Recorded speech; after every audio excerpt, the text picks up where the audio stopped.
안녕하십니까. 병원은 새해 복 많이 받으십시오. 올 한 해도 슬기로운 다섯 처녀처럼 기름 준비하고 장차 혼인 잔치에 참여할 산 소망을 가지고 준비되는 신부로서 그리스도의 신부로서의 이 복된 삶이 되기를 기도합니다. 오늘 말씀은 계시록 3장 1절에서 22절 말씀을 읽겠습니다. 요절은 8절.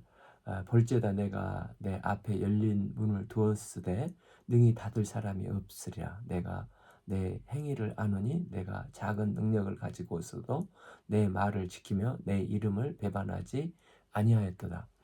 오늘 말씀은 이제 7개 중에 나머지 세 교회, 이 사대 교회, 또 빌라델비아 교회, 라오디게아 교회를 읽겠습니다. 1. 사대 교회의 사자에게 편지하라. 이 사대 교회는 도아디라 교회와 이제 48km 떨어져 있어서 양털과 염색하는 공업과 또 사금이 많이 나온 도시였다고 합니다. 또한 그곳은 유명한 이제 그 도시 천혜의 요새로 지어진 도시인데 남쪽만 빼놓고 삼면이 450m에서 500m 되는 높이의 절벽에 이 도시가 위치해 있어서 난공불락의 철옹성으로 천혜의 요새의 도시였다고 합니다. 경제적으로는 부유하고 또 적들이 쳐들어오기 힘들면 안일해지기 쉽습니다. 그런데 이제 역사적으로 알렉산더 대왕 때와 또 성전에 제사를 드리게 했던 알렉산더 후 200년 있다가 에피파네스 3세 때 이 성이 초토화된 적이 역사적으로 2번 있었다 합니다. 이 4대 교회를 보통 요한계시록이 쓴 사도 요한이 개척한 것으로 보고 있습니다. 이런 4대 교회에 예수님은 처음 어떤 모습으로 나타나십니까? 1비 하나님의 7영과 7비율을 가지시니까 이르시되 성령은 하나님이신데 왜 성령은 성령 하나님이신데 왜 7이냐면 그만큼 불꽃 같은 눈으로 완전한 모습으로 모든 것을 지켜보신다는 것입니다. 우리 예수님은 성령님을 그분의 뜻대로 움직이시는 분이십니다. 요한복음 16장 14절 진리의 성령은 오직 예수님께 들은 것을 말하고 그분의 영광을 나타낸 분이라고 했습니다. 또한 7별은 7교회의 영적 지도자들을 말하는데 그들을 통해서 증거되는 바른 복음이라고 할 수 있습니다. 천상의 예수님은 성령과 교회 리더들을 통해서 말씀을 선포하시고 생명을 주관하시는 모습으로 나타나셨습니다. 교회는 성령의 임재가 있고 말씀이 바로 선포되고 이러할 때 변화 성장을 해갑니다. 당연히 교회는 가르침이 있고 양육이 있어야 하지만 교회는 어떤 교육기관이 아닙니다. 또 당연히 가난한 이웃을 구제해야 하지만 교회는 구제기관도 아닙니다. 교회는 아름다운 찬양이 있어야지만 교회는 공연단체가 또 아닙니다. 교회는 헌금을 드려야 합니다. 그러나 교회의 재정이 쌓이고 예산 결산을 짜면 비즈니스가 되기 쉽습니다. 교회에 이 모든 것이 있어야 하지만 교회의 본질은 교회입니다. 교회는 예수님의 몸입니다. 교회는 예수님이 주인이 되셔서 날마다 성령 안에서 새 생명이 거듭나 중생하는 생명 역사가 일어나는 곳입니다. 또한 말씀 속에서 주님의 제자로 성장하며 주의 통치를 받고 다스림을 받는 곳입니다. 그런데 예수님은 이런 4대 교회를 보며 뭐라고 말씀하십니까? 일시 내가 내 행위를 아노니 내가 살아있다 하는 이름은 가졌으나 죽은 자로다. 4대 교회 너의 모습이 사람들은 살아있다 할지 몰라도 사실은 죽은 자라고 무서운 경고를 하시는 것입니다. 사람들의 평가와 예수님의 평가가 이를 볼 때 다를 수가 있다는 것을 알 수 있습니다. 많은 사람들은 건강한 교회라고 생각하면서 많은 성경 공부, 찬양, 또 많은 프로그램이 작동되면서 돌아가면은 이 교회는 참 좋은 교회라고 생각하기 쉽지만 그런 프로그램이나 분위기가 꼭 좋은 교회는 아니라는 것입니다.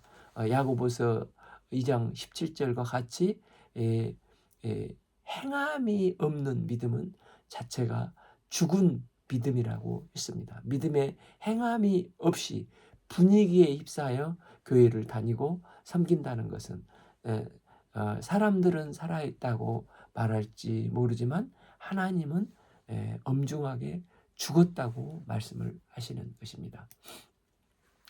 사도교회는 경제적인 여유도 있고 적들의 침략도 어떤 어려움도 없는 아주 편안하고 부유한 교회였습니다. 그러다 보니까 안일에 빠져서 생명력을 잃어버렸습니다. 우리 신앙생활에서 가장 무서운 적은 무엇입니까? 물론 적 그리스도가 나타나서 우리를 육체적으로 핍박하는 것도 있습니다. 그러나 더 무서운 것은 안일입니다. 영혼의 수면제는 바로 안일입니다. 마치 실험실에 개구리가 점점 온도가 올라가면 편안하다 하면서 어느 순간 배를 하늘로 쳐들고 죽는 것처럼 등 따숩고 배부르고 아무 근심 걱정이 없는 안일한 상태가 되면은 신앙이 적신호라고 위기의식을 느껴야 하는 것입니다. 그래서 주님이 보실 때는 너희는 살아있다고 생각하는데 착각하지 마라. 예수님이 보실 때 이건 진정한 신앙이 아니고 죽은 신앙이라는 것입니다. 주님께서는 겉보기에는 멀쩡한데 왜 죽었다고 극언을 하시는 것입니까? 너는 일깨어 그 남은 바 죽게 된 것을 굳게 하라.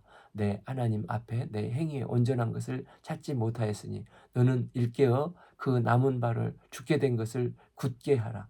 네가 지금 살아있는 게 아니라 잠자고 있다고 일깨어라. 경종을 울려주고 있습니다. 죽은 사람은 이제 살아날 수 없지만 그러나 교회는 성령이 임하시면 다시 살아날 수 있습니다. 에스겔 골짜기에 마른 뼈일지라도 에스겔 37장 9절을 보면 생기야 사방으로부터 와서 이 죽음당한 자들에게 붙어서 살아나게 하라. 성령의 바람이 불면 그들의 이 마른 뼈다귀가 생기가 임하고 살아나게 되는 것입니다. 예수님은 우리를 사랑하시되 끝까지 사랑하는 분이십니다. 아직 이 사대 교회가 소생할 가능성이 있기 때문에 예수님은 끝까지 너네들이 회개하고 돌이키기만 하면 다시 불같은 바람 같은 성령 충만한 교회가 될 수 있다는 것입니다.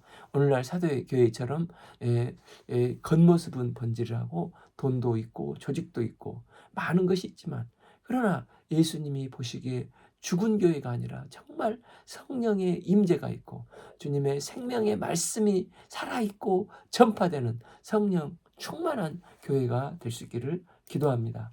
3. 그러므로 내가 어떻게 받았으며 어떻게 들었는지 생각하고 지켜 회개하라. 만일 일깨지 아니하면 내가 도둑같이 이르리니 그 어느 때에 내게 이를지 내가 알지 못하리라. 이제 다니엘서 5장을 보면 베살살 왕이 예루살렘 성전에서 빼앗아온 성전 기구를 가지고 이제 부어라 마셔라 막 이 파티를 벌이면서 흥청망청 하고 있었습니다.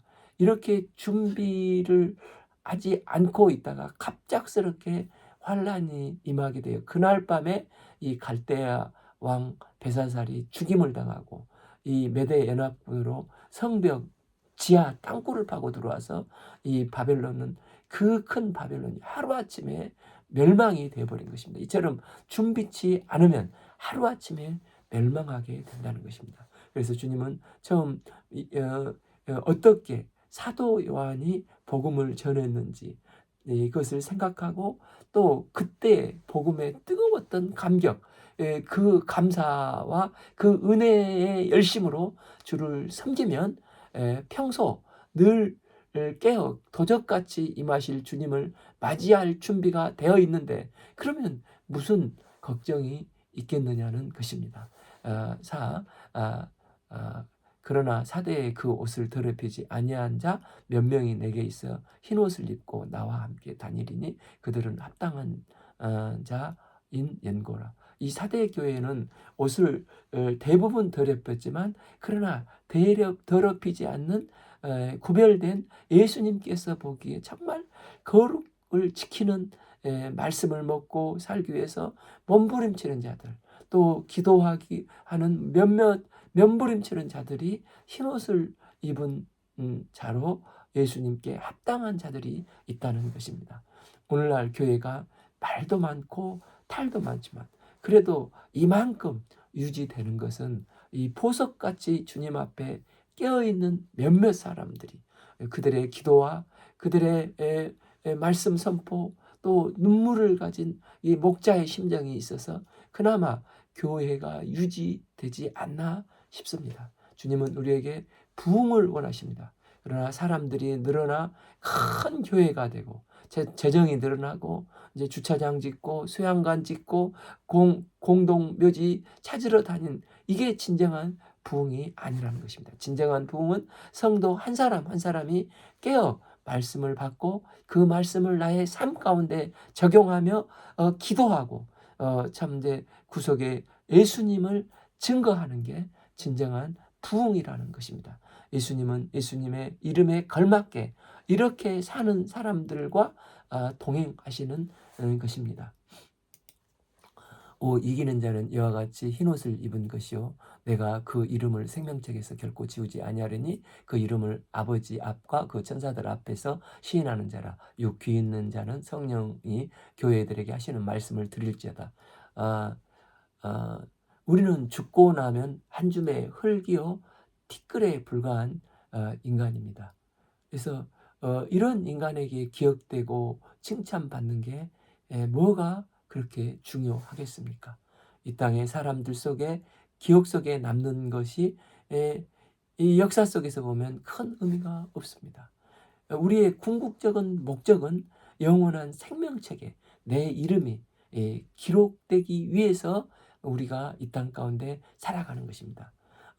이기는 자에게는 주님께서 생명책에서 결코 이름이 지워지지 않을 거라고 말씀하십니다. 우리가 어떤 가운데서도 예수님의 이름을 거절하지 않고 주님을 주요 그리스도로 시인하고 거기에 걸맞는 삶을 살아갈 때 주님도 하나님 앞에서 천사들 앞에서 내 이름을 시인하시겠다는 것입니다. 그날에 저와 여러분들의 이름이 기억되고 제 이름을 불러주고 생명책에 기록되어 주신 은혜가 충만히 임하기를 기도합니다. 이제 새해가 시작이 됐는데 예수님의 말씀대로 살려고 예쓰는 한 해가 되어 주님과 늘 동행하며 그날에 나의 이름이 생명책에 기록된 은혜와 영광이 임하기를 기도합니다.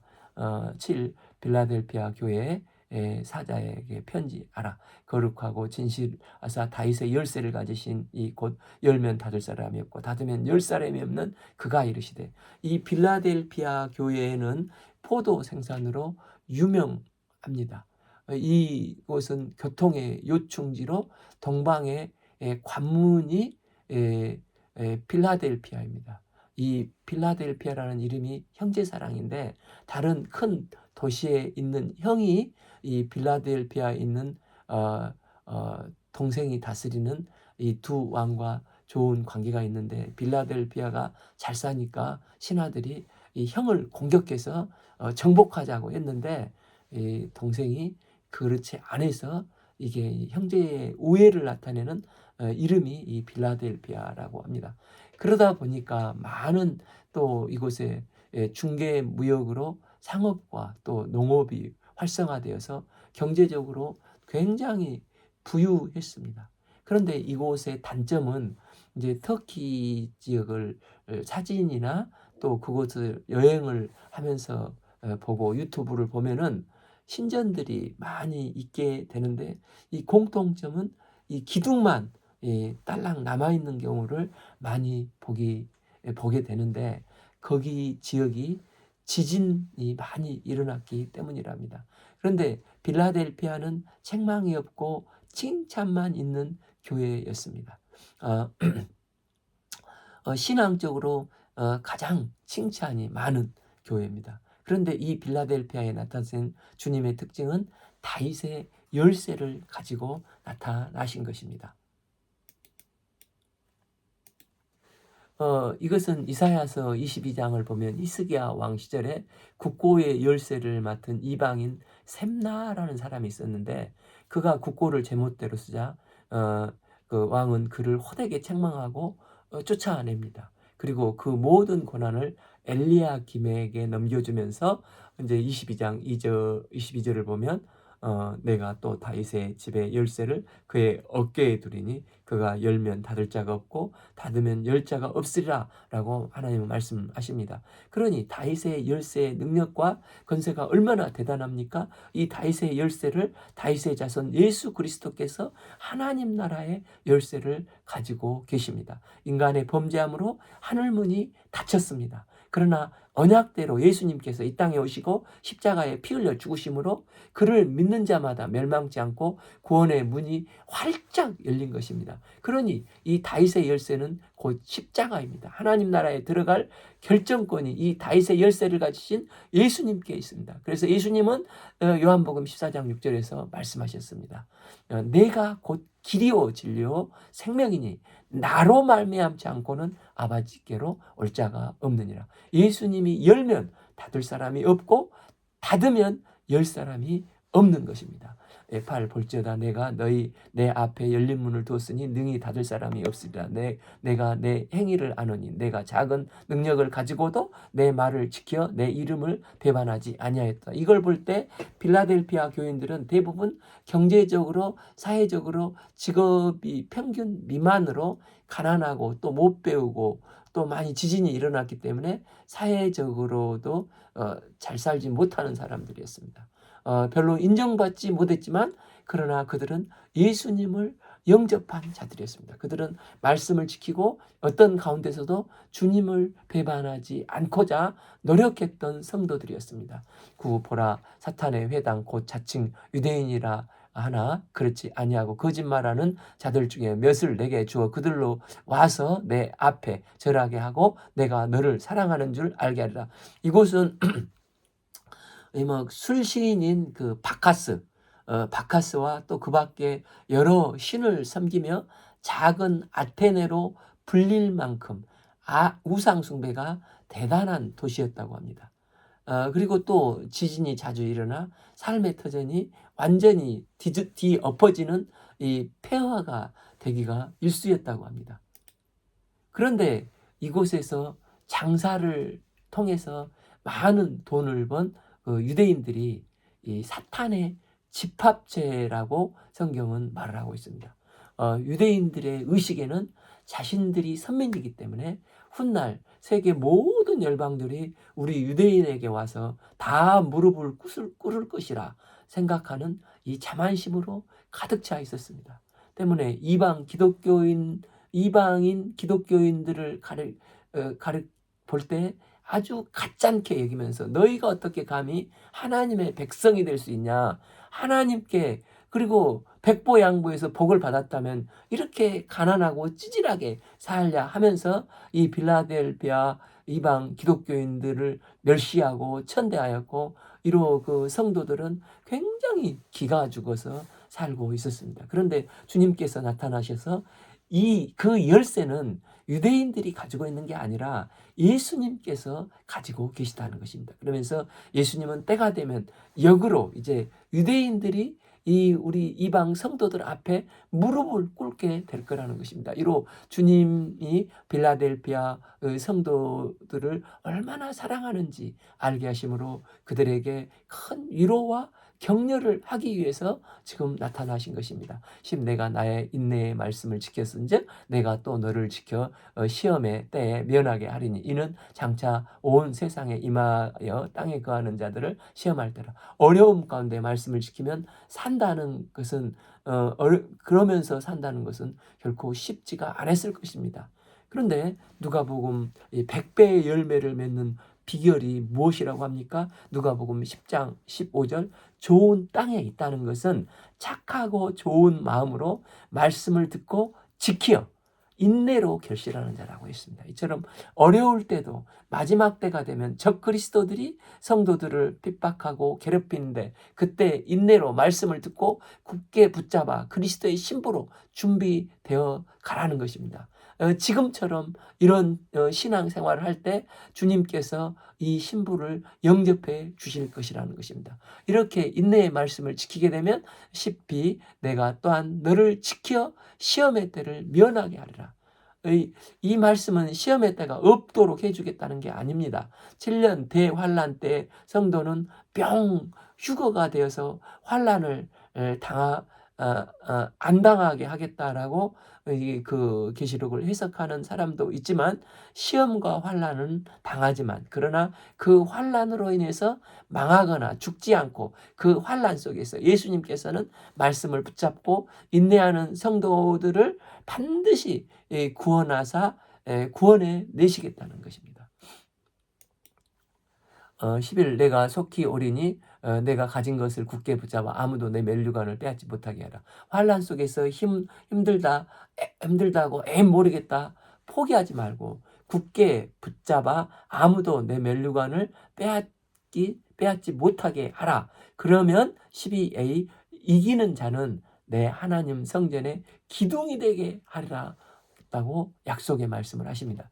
빌라델비아에 지진이 많이 일어나 남는 게 기둥밖에 없지 않느냐. 주님은 기둥을 가리키면서 다른 것이 다 무너져도 기둥이 얼마나 튼튼한 것을 알지. 이처럼 너희들이 끝까지 믿음을 지키고 이기는 자가 되면 너희를 하나님 나라의 성전의 기둥이 되시게 하겠다라고 하십니다. 이 성전의 기둥이 야긴과 보아스이지 않습니까? 이 야긴은 그가 세운다. 보아스는 그 안에 능력이 있다라는 뜻인데 교회 안에 야긴과 보아스 같은 주의 일꾼들을 통해서 교회는 그들에게 성령의 능력을 부어주셔서 그들로 인해서 교회는 계속해서 세워져 나가게 되는 것입니다. 이제 바벨론 포로에서 돌아온 대표적인 지도자 두 사람이 이 여호수아와 스룹바벨이 있었고 그들을 도왔던 학계 스가랴 같은 선지자들이 있었지 않습니까? 그때 성전을 지으려면 어떻게 해야 한다고 말씀하십니까? 스가랴서 4장 6절 이는 힘으로 되지 아니하면 능으로 되지 아니하고 오직 나의 영으로 되느니라. 성령이 주의 일꾼들에게 능력을 부어주실 때 권능을 받아서 비로소 든든히 세워져 가게 된다는 것입니다. 원래 보혜사 성령은 우리의 연약함을 돕기 위해서 임하셨지 않습니까? 성령님이 나를 붙잡아 주시고 주님과 연결되어 내가 그렇게 할 때 내가 어떤 환난도 인내할 수 있도록 도와주십시오. 우리가 간절히 기도할 때 보혜사 성령께서는 우리를 도우셔서 능히 이 환난과 어려움을 이기게 하시고 마침내 하늘나라의 성전의 두 기둥으로 우뚝 서게 해 주신다는 것입니다. 나가서 빌라델피아 지진이 나서 다른 것은 다 없어지만 기둥이 남은 것처럼 12b 그가 결코 다시 나가지 아니하리라. 내가 하나님의 이름과 하나님의 성 곧 하늘나라에서 내 하나님께로부터 내려오는 새 예루살렘의 이름과 나의 새 이름을 그 위에 기록하리다. 예수님은 그때 하나님의 이름과 새 예루살렘의 이름 또 나의 새 이름 이 세 가지를 기록해 주시겠다는 것입니다. 첫째, 하나님의 이름을 쓴다는 것은 너는 하나님의 것이라는 것입니다. 둘째, 새 예루살렘의 이름은 우리 집에 문패가 있듯이 이 사람은 새 예루살렘에 들어갈 자라는 것입니다. 셋째, 새 이름은 우리 주님이 마지막 때 이제 악한 것들을 다 무너뜨리고 공의와 정의로 심판하실 때 이 사람은 그리스도의 것이다. 그리스도의 신부다. 이렇게 새겨주셔서 그 어느 누구도 영원히 범할 수 없는 새 이름을 천국에 기록해 주시겠다는 것입니다. 13. 귀 있는 자는 성령이 교회들에게 하시는 말씀을 들을지어다. 이 약속을 성령님의 도우심으로 우리의 약속으로 받고 이 세 가지의 내 이름이 기록되는 크신 은혜와 영광을 덧입기를 기도합니다. 일곱째, 이제 마지막 그 라오디게아 교회인데 14a 라오디게아 교회의 사자에게 편지하라. 이제 7개 교회를 소개하는데 다 특징이 있었습니다. 그런데 유일하게 이 라오디게아 교회에는 칭찬이, 다른 교회는 먼저 칭찬을 하고 시작을 했는데 칭찬이 없는 교회로 곧바로 책망으로 나가고 또 해결책과 메시지를 제시를 하고 계십니다. 14b 아멘이여 충성되고 참된 증인이시여 하나님의 창조의 근본이신 이가 이르되. 천상에 계신 예수님은 아멘의 주님이십니다. 이 아멘은 그렇게 된다, 동의한다, 찬성한다 라는 의미입니다. 그러니까 예수님은 말씀하시면서 그렇게 만드시는 분이시다, 예수님은 반드시 약속을 성취하는 분이시다 하는 것, 이 아멘의 주님이 되시는 것입니다. 사도 바울은 고린도후서 1장 20절에서 하나님의 약속은 얼마든지 그리스도 안에서 예가 되나니 그런즉 그로 말미암아 우리가 아멘하여 하나님께 영광을 돌리게 되니라 라고 말씀을 했습니다. 아멘이 되기 위해서 첫째는 신실해야 되고 둘째는 능력이 있어야 합니다. 그런데 우리 인간에는 이 신실치도 못하고 능력이 없습니다. 마태복음 26장에서 베드로는 모든 사람이 주를 버릴지라도 나는 결코 주를 버리지 않겠습니다, 진심의 고백을 했습니다. 그러나 그는 능력이 없어서 결국 예수님을 3번이나 부인을 하고 배반했습니다. 반면에 또 사사기 1장 28절에서 보면 그 이스라엘은 가나안을 정복했습니다. 이방인들을 다 쫓아낼 수가 있는 능력이 있었는데 쫓아내지 아니하였습니다.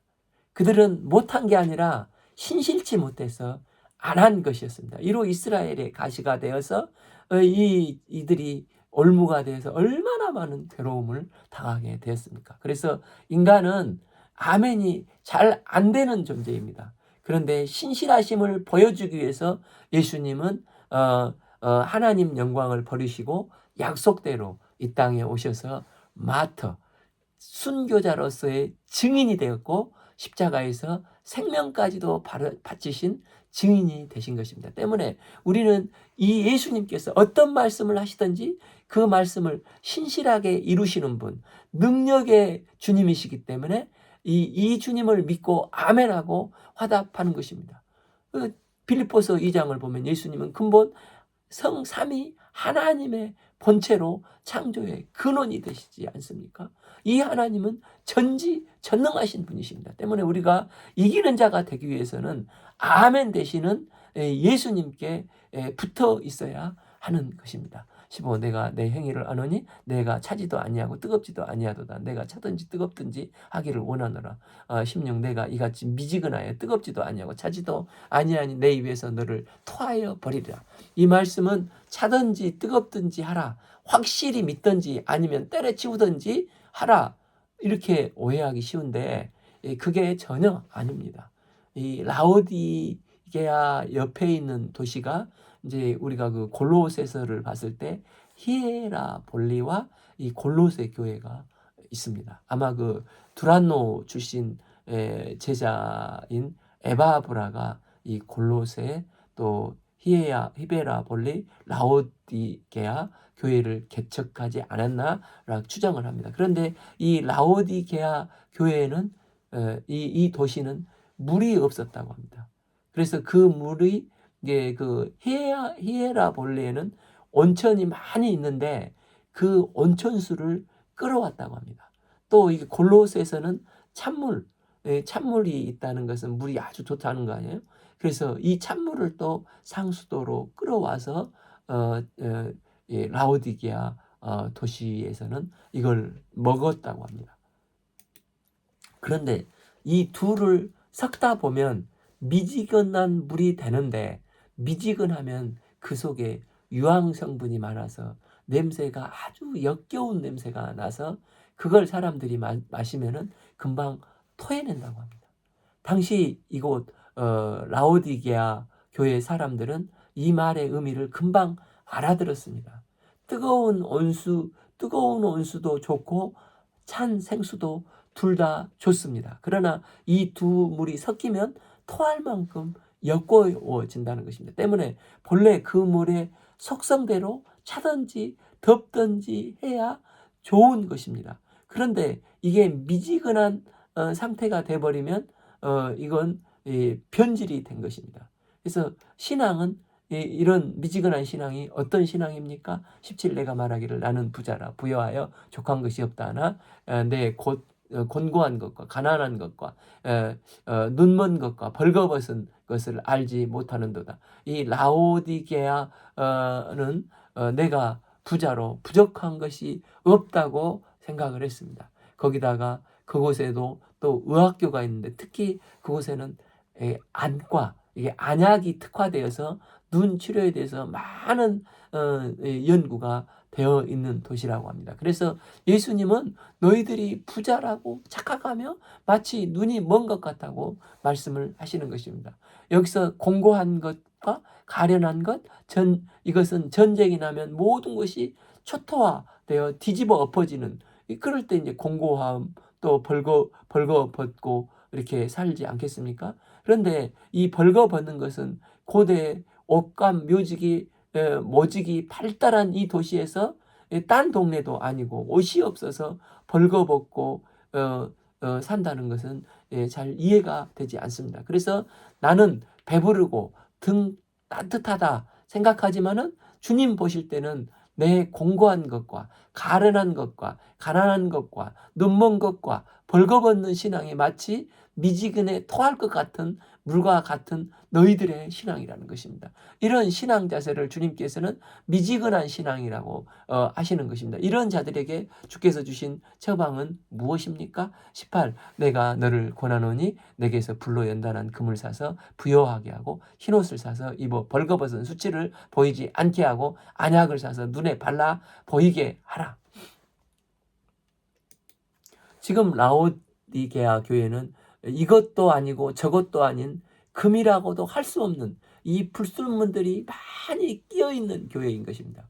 이걸 순결하게 하기 위해서는 불로 연단을 해야 점검이 나오지 않습니까? 그러니 주님께서는 너희가 불같은 시험을 받아서 너희들의 믿음의 순결한 믿음으로 변화가 필요하다는 것입니다. 그래서 흰옷을 입은 것은 보통 승리를 했을 때 주어지는데 이게 흰옷은 회개와 승리를 통해서 얻어지는 것입니다. 그래서 너희들이 미지근하게 썩은 동태 눈깔처럼 영적으로 안 보이면 그 눈에다가 이 말씀의 안약을 발라서 너희들의 실상을 보고 회개하고 주님의 말씀으로 다시 돌아와야 한다는 것입니다. 19 무릇 내가 사랑하는 자를 책망하여 징계하노니 그러므로 내가 열심을 내라. 내가 회개하라. 지금 라오디아 교회의 신앙이 형편없지만 그러나 주님이 보실 때 여전히 사랑의 대상이라는 것입니다. 주님께서 택하신 백성들은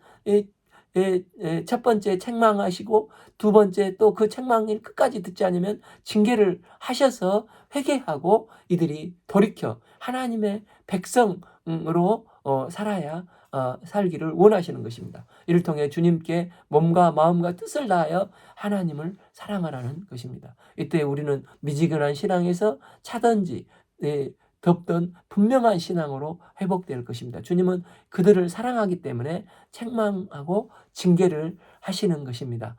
책망은 말로만 하지만 또 그 말을 안 듣게 되면 징계가 이제 진행이 되는데 시편 32편 4절 보면 주의 손이 주야로 나를 누르오니 내 진액이 빠져 여름 가뭄에 마름같이 되었도다. 그러니까 그냥 토설치 않고 그냥 미지근하게 회개치 아니할 때 이렇게 징계를 하게 되면 진액이 나올 정도로 누르며 너무너무 이 고통스럽다는 것입니다. 그러므로 주님께서 징계하기 전에 회개하여 돌이켜서 주님께 열심을 내는 충성된 종들로 나아가라는 것입니다. 20 볼지어다 내가 문 밖에 서서 두드리노니 누구든지 내 음성을 듣고 문을 열면 내가 그에게 들어가 그와 더불어 먹고 나는 그와 더불어 먹으리라. 이 말씀은 보통 우리가 불신자 전도 훈련할 때 많이 사용했던 말씀이지 않습니까? 그림에 문고리가 없는데 내가 문을 열어줘야 한다 하면서 이 말씀으로 전도를 한 적도 많이 저도 기억이 납니다. 그런데 이 말씀은 불신자가 아니라 라오디게아 교인들에게 하시는 말씀입니다. 주님은 지금 라오디게아 교회의 미완료 동작으로 계속해서 문을 두드리고 있는데 이 소리를 듣고 문을 열어 주님과 바른 관계를 회복하고자 하시는 것입니다. 이렇게 회개하여 믿음으로 이기는 자가 되는 자에게 주님은 이제 뭘 주시겠다는 것입니다. 그러니까 20일 이는 그에게는 내가 내 보좌와 함께 앉게 하여 주기를 내가 이기고 아버지 보좌에 함께 앉은 것과 같이 하리라. 여기서 보좌는 왕이 앉는 것이지 않습니까? 네가 진짜 마음을 열고 나를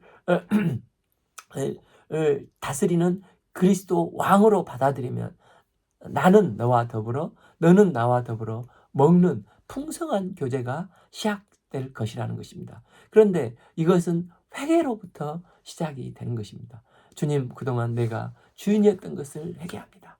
이제 제가 이 내 마음의 보좌를 주님께 양보하고 주님을 모셔드립니다. 주님께서 저를 다스려 주시고 주님께서 통치하여 주십시오.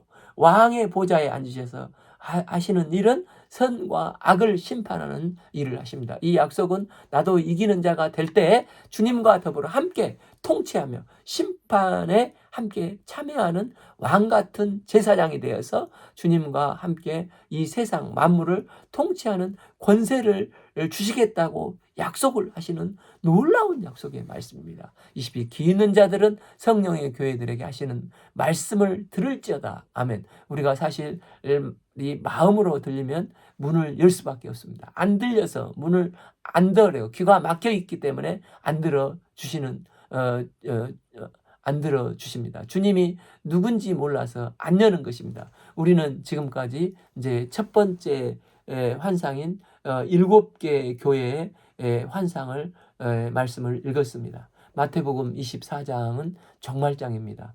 그리고 이어지는 25장의 1절에서 13절 이 종말을 대비해서 어떻게 준비해야 할 것인가 열 처녀 비유가 나옵니다. 이들은 신랑이 처소를 예비하고 돌아올 때 기름 준비 다 해놓고 신랑이 오면은 맞으러 가야 하는 것입니다. 그런데 그 중에 슬기로운 5 처녀는 그렇게 준비를 했고 그러나 미련한 5 처녀는 이 시간이 주어졌을 때 아무 준비를 안 하고 낭패를 당했습니다. 이처럼 교회는 그리스도와 약혼한 신부로서 장차 공중에서 주님을 만나고 하나님의 어린 양 혼인잔치에 참석할 그리스도의 신부입니다. 우리는 그리스도와 약혼한 사이입니다. 이 7교회는 그리스도와 약혼한 신부가 어떻게 슬기로운 5 처녀와 같이 이 땅에서 준비되어야 하는가를 말씀해 주셨습니다. 그래서 이 지상교회의 상징인 이 7개 교회는 그리스도의 신부로서 칭찬할 내용들은 더욱더 이 땅에서 잘해야 되고 또 책망한 내용들은 말씀 앞에 자신을 돌아보고 회개하고 들을 길을 가지고 이제 회개하고 말씀 앞에서 순종한 삶을 살아야 하는 것입니다. 기도와 업계는 이 땅에서 잘 준비된 신부들이 되어서 그날에 이제 4번째 환상 새 하늘의 새 땅에서 어린 양 혼인잔치에 참여하고 주님의 다스림을 영원토록 받는 은혜를 누릴 수 있기를 간절히 기도합니다. 오늘 말씀은 계시록 3장 1절에서 22절 말씀을 읽었습니다. 감사합니다.